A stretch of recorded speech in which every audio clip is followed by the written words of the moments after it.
দাম বৃদ্ধি হচ্ছে কেন? কেন্দ্র এবং রাজ্য সরকার জবাব দাও।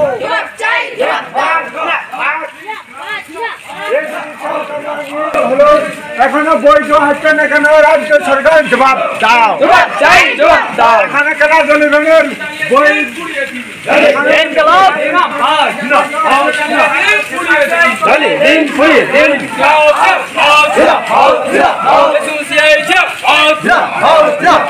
দীর্ঘদিন ধরে শিক্ষক নিয়োগ হচ্ছে না কেন? কেন্দ্র রাজ্য সরকার জবাব দাও। এই জবাব চেয়ে আজকের বিক্ষোভ মিছিলে দলে দলে চোখ দিন।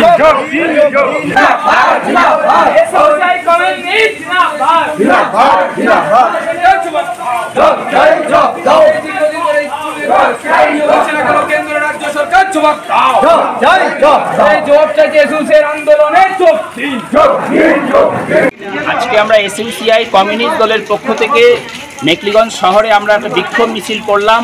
আপনারা সবাই জানেন যে আজকে ডাক্তারি প্রবেশিকা পরীক্ষার মতো একটা গুরুত্বপূর্ণ পরীক্ষায়, অর্থাৎ ডাক্তার হতে গেলে যে পরীক্ষাটা দিয়ে পাশ করতে হবে, সেই পরীক্ষায় লক্ষ লক্ষ টাকা দিয়ে প্রশ্নপত্র কেনা বেচা হয়েছে।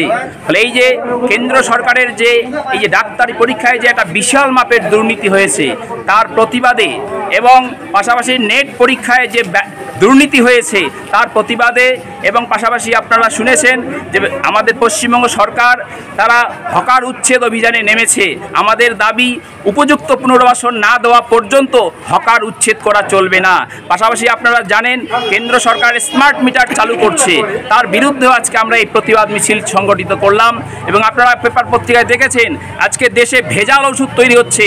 মানুষের জীবনে বেঁচে থাকার জন্য যে গুরুত্বপূর্ণ যে জরুরি ওষুধগুলো, সেই ওষুধগুলো আজকে ভেজাল তৈরি হচ্ছে। আজকে কি করে আজকে এই কোম্পানিগুলো আজকে এরকম ভেজাল ওষুধ তৈরি করতে পারছে, তার বিরুদ্ধেও আজকে আমরা প্রতিবাদ মিছিল সংগঠিত করলাম, যাতে কেন্দ্রীয় সরকার এর বিরুদ্ধে উপযুক্ত ব্যবস্থা গ্রহণ করে। এবং তার পাশাপাশি আপনারা দেখছেন সমস্ত নিত্য প্রয়োজনীয় জিনিসপত্রের দাম কিভাবে বেড়ে যাচ্ছে।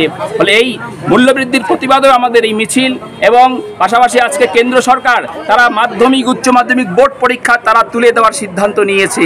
ফলে এর বিরুদ্ধে আমরা গোটা দেশ জুড়ে আমরা আন্দোলন সংগঠিত করছি এবং সর্বস্তরের মানুষের কাছে আমাদের আবেদন, আপনারা এই আন্দোলনে এগিয়ে আসুন, আন্দোলনকে শক্তিশালী করুন। কারণ আন্দোলন ছাড়া আমাদের সামনে বাঁচার কোনো পথ খোলা নেই।